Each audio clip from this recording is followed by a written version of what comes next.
नमस्कार मित्रांनो, चला आज गोष्ट ऐकूया एका अशा माणसाची ज्याने टेक्नॉलॉजीला फक्त एक मशीन नाही तर एक कलाकृती बनवलं. ही कहाणी आहे स्टीव्ह जॉब्सच्या वादळी, प्रेरणादायी आणि खूप गुंतागुंतीच्या आयुष्याची. एका अशा विजनरीची ज्याला खरंच वाटायचं की एक चांगलं प्रॉडक्ट अख्खं जग बदलू शकतं. आठवतंय? 5 ऑक्टोबर 2011 ज्या दिवशी स्टीव्ह जॉब्सने जगाचा निरोप घेतला, तेव्हा खरंच संपूर्ण जगाला एक मोठा धक्का बसला होता.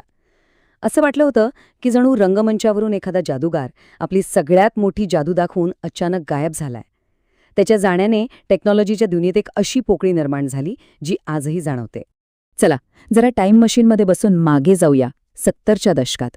विचार करा, हा तो काळ होता जेव्हा कम्प्युटर म्हणजे काय, तो मोठमोठ्या कंपन्यांच्या बंद खोल्यांमध्ये ठेवलेली अवाढ्य, भीतीदायक यंत्र. सामान्य माणसाचा त्याच्याशी काही संबंधच नव्हता. पण याच काळात कॅलिफोर्नियाच्या एका छोट्याशा गॅरेजमध्ये 2 तरुण मित्र हे सगळं चित्र बदलण्याचं एक मोठं स्वप्न पाहत होते. आणि ही जोडी म्हणजे ॲपलच्या यशाचं खरं सूत्र होतं. एका बाजूला होता स्टीव्ह वॉझनियाक, एक असा इंजिनियर ज्याच्यासाठी सर्किट बनवणं हेच जगणं होतं, तो त्यात रमायचा. आणि दुसऱ्या बाजूला होता स्टीव्ह जॉब्स, एक कलावंत, एक विजनरी, ज्याला वॉझनियाकच्या त्या सर्किट्समध्ये फक्त तारा आणि चिप्स नाही तर जग बदलण्याची ताकद दिसत होती.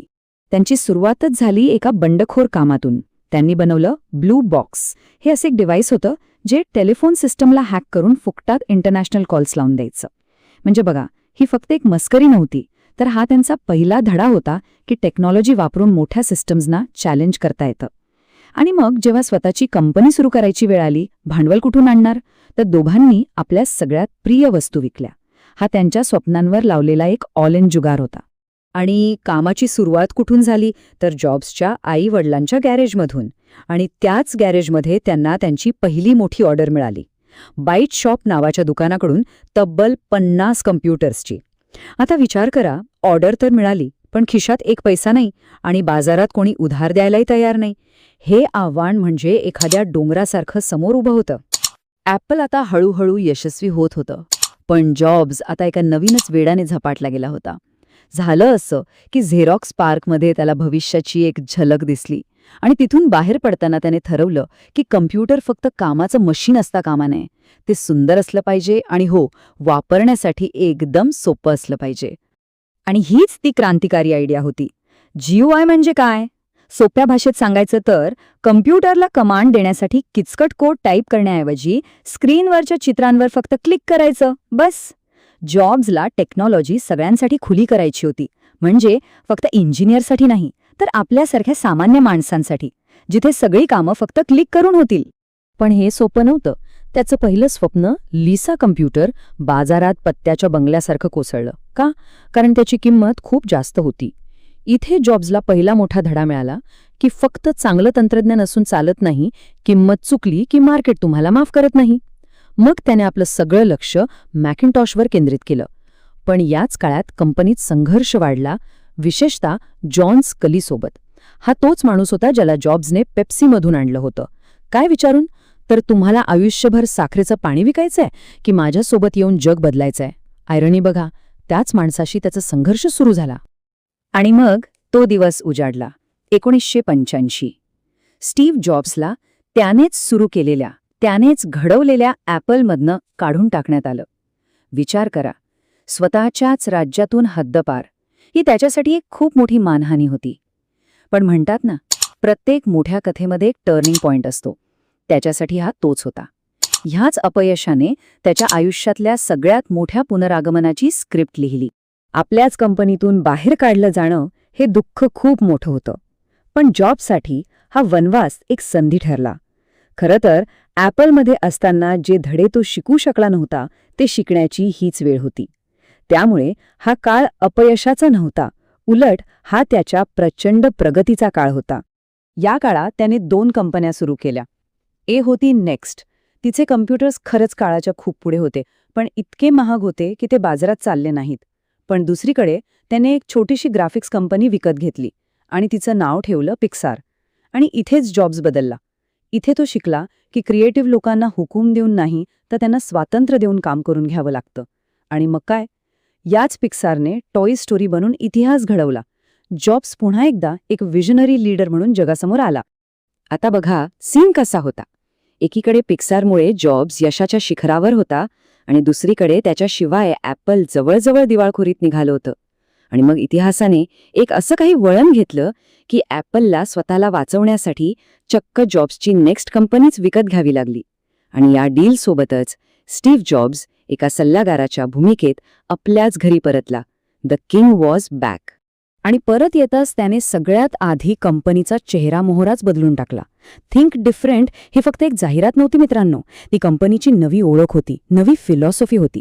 त्याने आल्या आल्या काय केलं तर सगळी अनावश्यक उत्पादनं बंद केली. त्याचा मंत्र सोपा होता, 100 गोष्टी करण्याऐवजी फक्त 4-5 गोष्टी करा, पण त्या जगातल्या सर्वोत्तम असल्या पाहिजेत. आणि या नव्या फिलॉसॉफीमधूनच जन्म झाला आयमॅकचा 1998 मध्ये. आठवते ते रंगीबेरंगी पारदर्शक कम्प्युटर्स? तोपर्यंत कम्प्युटर म्हणजे फक्त राखाडी रंगाचे डबे असायचे.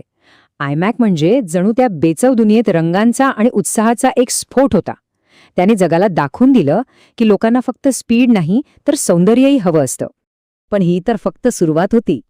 त्यानंतर आला आयपॉड आणि त्याने आपलं गाणी ऐकण्याचं जगच बदलून टाकलं. कल्पना किती सोपी होती.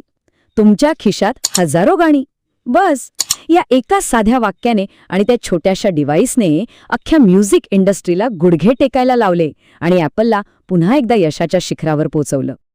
आणि मग 2007 आयफोन आला. त्याने फक्त फोनची व्याख्या बदलली नाही, त्याने आपलं आयुष्यच बदललं. खरं तर आपल्या प्रत्येकाच्या हातात एक सुपर कॉम्प्युटर दिला. तो फक्त एक फोन नव्हता, ती एक क्रांती होती जी आजही सुरू आहे. आणि मग आला आयपॅड 2010 मध्ये. त्याने फोन आणि लॅपटॉप यांच्यामधली एक नवीन जागाच तयार केली, एक नवीन कॅटेगरीज बनवली. या सगळ्या प्रोडक्ट्समधनं त्याने एक असं इकोसिस्टम तयार केलं जिथे तुमचा फोन, कम्प्युटर, आयपॉड सगळं काही एकमेकांशी जोडलेलं होतं. एक जादुई जग. एकीकडे तो टेक्नॉलॉजीच्या जगात एकामागून एक शिखर सर करत होता, तर दुसरीकडे तो त्याच्या आयुष्यातला सगळ्यात कठीण लढा लढत होता. 2003 मध्ये त्याला कॅन्सर झाल्याचं निदान झालं. पण त्याची जिद्द बघा, ती अजिबात कमी झाली नाही. आजारपणात सुद्धा तो त्याच वेळाने, त्याच उत्साहाने काम करत राहिला. म्हणूनच जॉब्सचा वारसा फक्त त्याच्या प्रॉडक्ट्सपुरता मर्यादित नाहीये, तो त्याच्या फिलॉसॉफीमध्ये आहे. त्याचा ठाम विश्वास होता की टेक्नॉलॉजी आणि आर्ट, तंत्रज्ञान आणि कला या वेगवेगळ्या गोष्टी नाहीत. टेक्नॉलॉजीला जर मानवतेची जोड दिली तरच ती ग्रेट बनते. त्याने इंजिनिअरिंगला माणसाच्या भावनांशी जोडलं आणि हेच त्याचं सगळ्यात मोठं योगदान आहे. आणि जाता जाता त्याने आपल्याला एक मंत्र दिला, स्टे हंग्री, स्टे फुलिश. याचा अर्थ काय तर नेहमी शिकण्याची भूक कायम ठेवा. कधीही असं समजू नका की तुम्हाला सगळं काही येतं. आणि फुलिश रहा म्हणजे धाडस करा, धोका पत्करा, वेडेपणा करा. कारण जग तेच बदलतात ज्यांच्यात थोडा वेडेपणा असतो.